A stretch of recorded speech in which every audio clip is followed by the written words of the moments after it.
Welcome to the Hardcore Closer Podcast. I'm Ryan Stewman, founder of hardcorecloser.com, and this podcast is all about helping you, the salesperson, close more sales. And look, whether you're selling cars, homes, financial services, consulting, whatever it is that you sell, this podcast is dedicated to help you generate higher quality leads, increase your closing ratios, and show you how to charge premium fees for the items you sell so you can get paid what you're worth.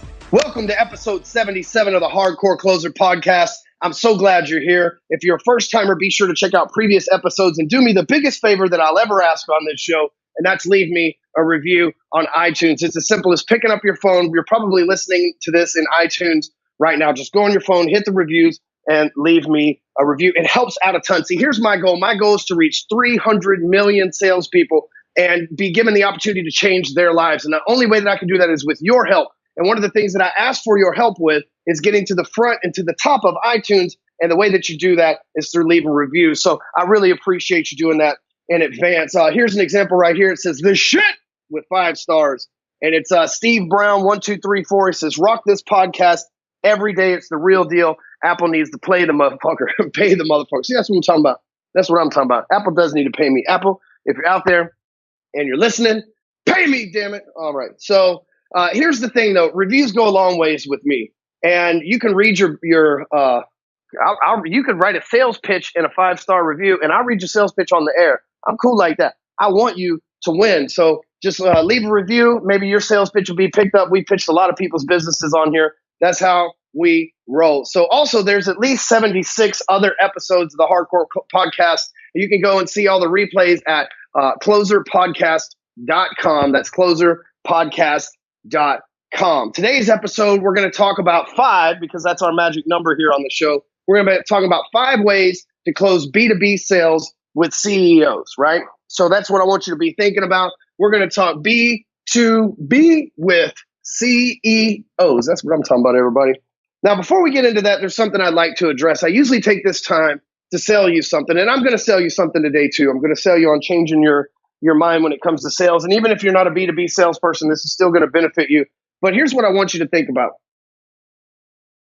I've seen a lot of people lately in our Sales Talk with Sales Pro group and in our on the YouTube videos, and I don't really pay much mind to people with negative reviews, but people say that, you know, this show, I sell too much. I've heard people say this guy the whole time spent pitching his business for the first 10 minutes of the show. And hello, this is a sales podcast. Like, how can I teach you to sell if I don't confidently sell from this platform? Right? You should not only learn from the show, you should watch the persistence with which I sell. You should watch the clarity and focus with which I run every one of these episodes, and then put that into your business, first of all. Second of all, I got to pay bills somehow. Right? I wasn't born with a silver spoon in my ass. I don't have a rich uncle who died and left me his cocaine money inheritance. I don't have any of that stuff. I left jail in 2008 with $25 to my name. This is one of the ways that I pay my bills, is I pitch some of the things that we do to change lives on this show. And it's not a lot of people complaining about it, but I've seen like maybe 10. And it's enough to where I think, you know, 2 things I want to share with you. If you don't like the fact that I sell on this show, sales probably isn't for you. Because if you have a negative feeling about sales, then you're probably translating that when you're on the sales floor too, and your prospects can feel it. I would guess that you're failing. And the second thing is, you can always push the motherfucking fast forward button, right? You know that this shit is like, we're just doing it live on YouTube, so you got to suffer through this, all 11 of you, right? You got to suffer. There's like, I give no warning. I just showed up on YouTube. I'm surprised there's even 11 people watching this. It's the first time we've ever done this, but there's like a fast forward button on SoundCloud, Stitcher. There's a fast forward button on Libsyn. There's a fast forward button on iTunes. If you don't like the motherfucking sales pitch, fast forward through that shit. But I'm telling you, there's a lot to be learned from it. And so I have you considering that. That being said, if you would like to spend your time creating sales funnels and learning the ultimate way to close sales without talking to prospects, then I would urge you to go sign up and learn our material over at breakfreeacademy.com/entourage. And I do want to take a minute to pitch something that's serious that I'm about to drop on you guys. I'm going to give this episode, this show, this audience, the people listening to this, the first inside look to this ever. I see a hole in the marketplace. I see a need that needs to be filled. And I see an entire industry rising up in front of us that doesn't even have salespeople attached to it. But here's what I do know. I'm a part of that industry. And once I attached my sales philosophy to our business, we went to 7 figures quickly. This year, we'll do multiple. We're not sure which one of 7 figures. And it's because I've added salespeople into this process called internet marketing. And so I've got something coming soon where I'm going to show you, the salesperson, how you can step away from that 9-to-5 job behind the office and still make 6 figures, maybe even 7 if you're good a year.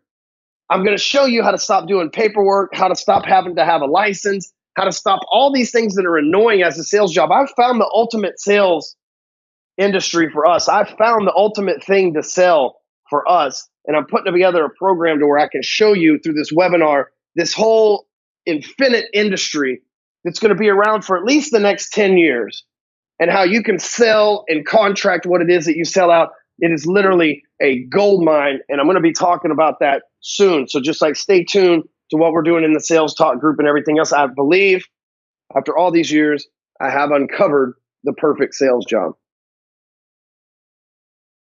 All right, let's talk about 5 ways to close B2B sales with CEOs. Lots of what are those acronyms today, right? Isn't that what the word is? And so here's the thing. A CEO doesn't care about a salesman unless that salesman is working for him. Get that through your mind. The only salespeople, well, it's different because I have clients that are salespeople, but really the only salespeople I care about in my business are the salespeople who work for me.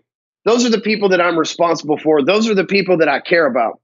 And so when, like yesterday, the Staples lady came in here twice. She was wanting to sell me office supplies because we just bought like $50,000 worth of furniture and we just moved in here. And I guess they have a list that they get from people and all that good stuff. And so the Staples lady came here twice, and both times to pitch me, and I never let her in my office because I'm busy.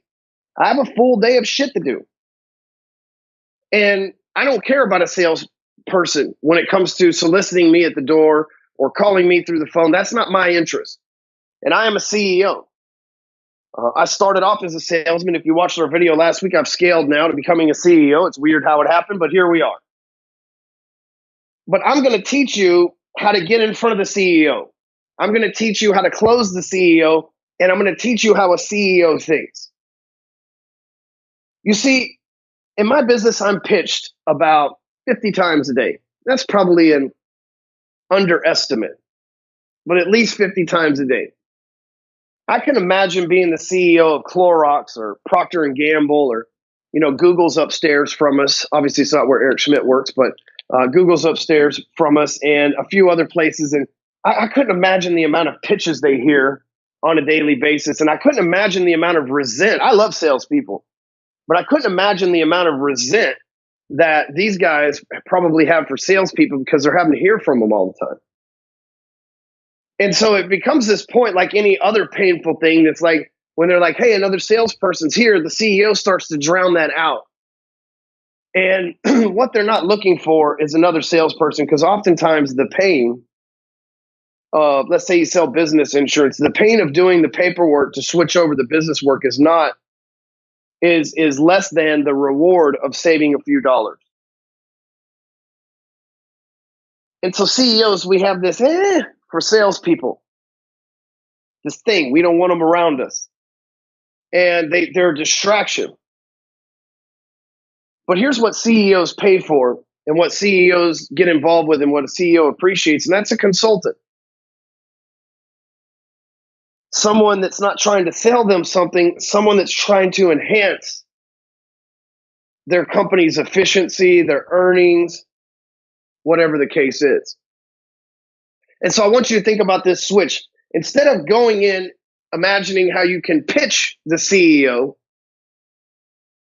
go in and imagine how you can benefit the company, not necessarily your product. Your product most likely is just the bridge which you have to cross in order to get what they want, right? So you've got the CEO is right here. Okay, let me see if you can get this over here. So you got the CEO right here, and he has this problem, right?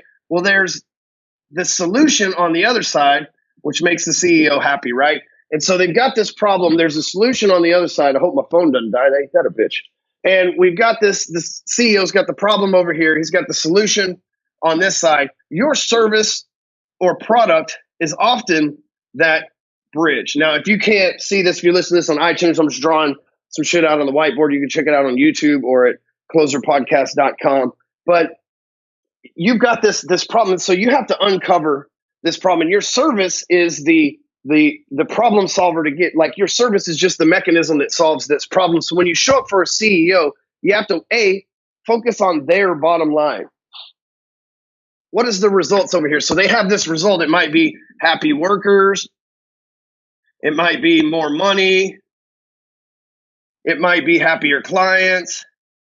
It might be all sorts of different things. But see, a lot of salespeople, they just show up fully educated about their product, fully knowledgeable about what it is that they do and sell, but they know nothing about the CEO, and the CEO doesn't care about you. The CEO doesn't care about what you sell. What the CEO cares about is the bottom line of that company, because oftentimes they're responsible to the shareholders to make sure that the bottom line of that company is profit in the black, ladies and gentlemen.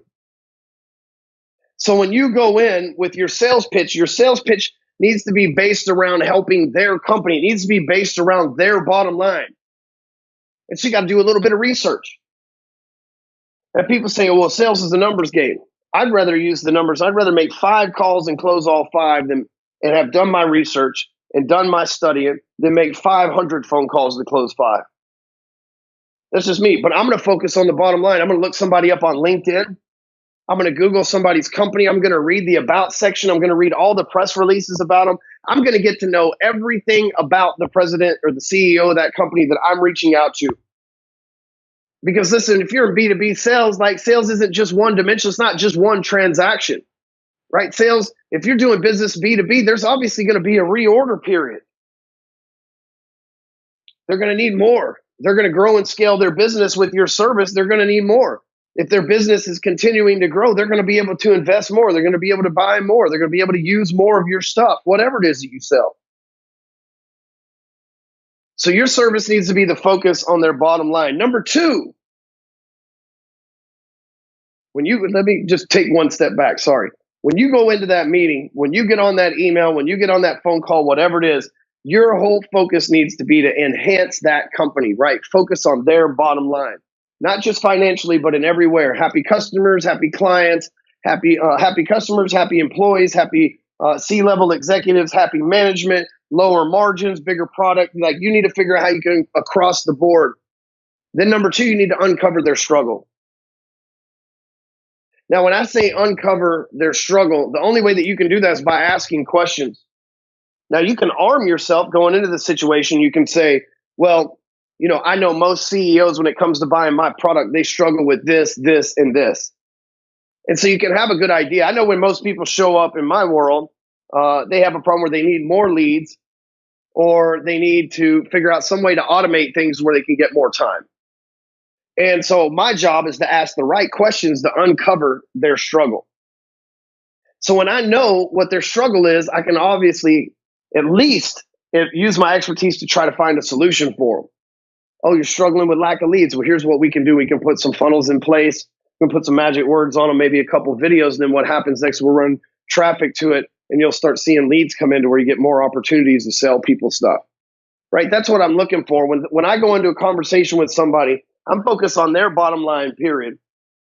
How much more money do you want to make? It's like it's the number 1 question I ask every one of my clients. Well, how much more money do you want? Their bottom line. Number 2 is like, well, what's keeping you from doing that? I start asking those questions to uncover that struggle. So what I would recommend you doing today after you watch this video or listen to this podcast is go write down some power questions that'll help you uncover their struggle. Go into and memorize those questions. Go into the next meeting armed with those questions to ask them to draw that struggle out of them so that you can, number 3, sell the solution. Right? This is what we're selling over here. This is where your commission checks come in. On this side where the prospect is happy. Your service is simply the bridge. If you're a real estate agent, let's just make an example. If you're a real estate agent, right? All your service is overlooking the paperwork is a bridge for them getting the house. They don't want you, they want the house. And really, they don't want the house. They want the lifestyle, the location, and the status within the community.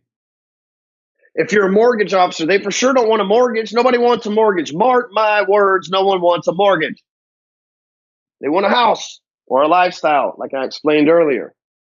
If you are in insurance, same things apply. If you sell a car, nobody wants a car salesperson. You know what they want?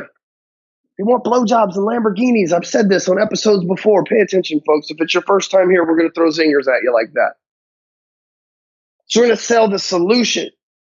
So if you know that the CEO, if you uncover their struggle, then you sell the solution to that. Now, sure, part of that may be your product, but if you approach them with the consultative approach, like what I'm talking about, where you're a person that's a consultant to them, a mentor, an added value, then you sell the solution and your product is just a piece of the puzzle to come together to solve that problem.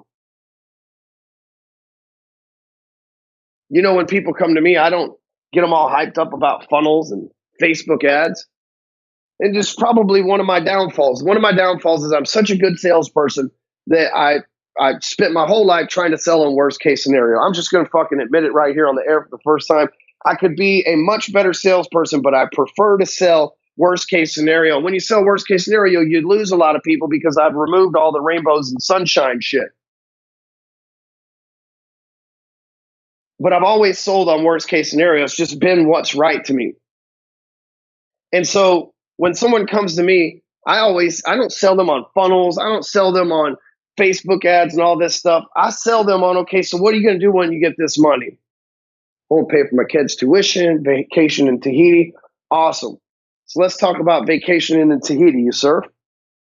See, the solution they want is time off to get away to go do their thing. And I'm going to offer them that. Okay. Number 4 is you got to follow up, man. You're not going to one call close the CEO. Now, I'm sure there's a few of you out there right now, and you're like, bro, I be one call closing CEOs all the time, man. It's my thing. I got this shit. That's what I do, man. That's cool. But most CEOs, especially one of a major corporation, they're busy. And the follow-up is not because you're a bad salesperson or that you didn't one call close them. The follow-up is just simply to remind them to do what they need to do. You see, as a CEO myself, I know that I'm busy. There's often times where I mean to do things and I forget to do it. Yesterday, I meant to fill out 4 different sets of paperwork, and I forgot about all of it. I meant to do it. It was in my heart and my goal to do it. I just didn't do it. I'll be lucky if I remember today. So it takes follow-up, not because you're a bad salesperson, but because the CEO is a busy person. You got to stay at the front of his mind. Most salespeople are scared to follow up. Here's why. Because they haven't earned it. They're like, I'm annoying this guy. You know, I'm over here being this annoyance. He doesn't want me to follow up. You know, I'm going to follow up. What I'm going to do? You going to buy my stuff or what, bud? You going to buy my stuff or what? Hey, Jim, I've been trying to take you to coffee all week.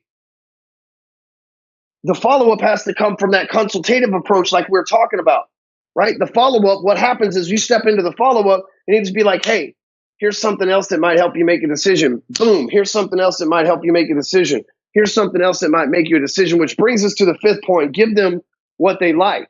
Hey, instead of asking them for coffee, if you're going to do a $10,000 deal with the CEO, invite them to the Dallas Cowboy game. For those of you who don't like the Dallas Cowboys, invite them to whatever team that he likes or she likes.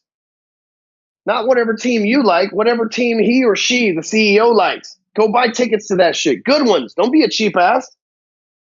If you're going to make a big commission off somebody, give them what they like. Any jerk off can say, hey, let's go have coffee at Starbucks. There's a fucking Starbucks on every corner around here. There's one in our building. There's 2 in our building. Any fucking jerk off can go have Starbucks. When people hit me up and they're like, do you want to have coffee? No, motherfucker. Coffee's everywhere. It's 140 degrees in Texas right now. Do I look like I want some motherfucking coffee? I want some goddamn iced tea. That's the fuck I want. You know, research doing, no social recon searching, motherfucker. Just saying. Instead, you might offer me some tickets to the Cowboys. I'd probably go watch that shit, you know, or some tickets to the Mavericks. I'd probably go with you. People hit me up all the time. They're like, hey, man, you want to go have a Kettle One and soda and a steak dinner? Like, fuck yeah, I usually do. You know, that's how you get my attention. I'm a CEO. You give me what I like. I don't like coffee. And so if you hit me up for coffee, the answer is 100% of the time going to be no. I don't drink coffee. This is not my thing. And and it's just like, I know the old adage, and coffee's for closers. Like, I just don't drink it. This is not my thing. It's like make your breath smell bad and all that other shit and give you like parchment. I just don't fucking like it, man. Plus, I smoke weed. I like to chill out. Coffee gets me all hyped up, fuck me up like I'm on X and Coke and heroin at the same time. I'm not into speedballing, so I just fucking leave it alone. You know what I'm saying? But here's the thing. If you offer the CEO what they like, if they have a favorite sports team, a favorite college team, if they've got like, there's something that they're into, if they're into longboarding, wakeboarding, wake surfing, skiing, like we've taken CEOs out on Travis Plum's boat before. It's like, oh man, you like going, you want to try wake surfing? Oh yeah, dude, we'll take you out there. We took 4 or 5 CEOs out on the boat. It's something they were interested in doing. We got their business because we give them what they like. We didn't ask them for coffee or breakfast or lunch. I could buy my own lunch. I got a hot ass wife and she brings me lunch if I need it. You think I will fucking eat lunch with some sales guy? No. To pitch me something, no. I'd like to meet with successful salespeople, but not just to hear a sales pitch. I got people that work with me that'll bring me lunch. Yesterday, one of my clients, Kenneth Travis, he sent lunch to us. We didn't even ask him. He just had lunch sent to us. Thank you for that, Kenneth. That's how you know you're doing a good job, is right when your clients buy your lunch for you from 400 miles away or wherever the hell he lives. And so I want you to think about this. You give the CEO what they want.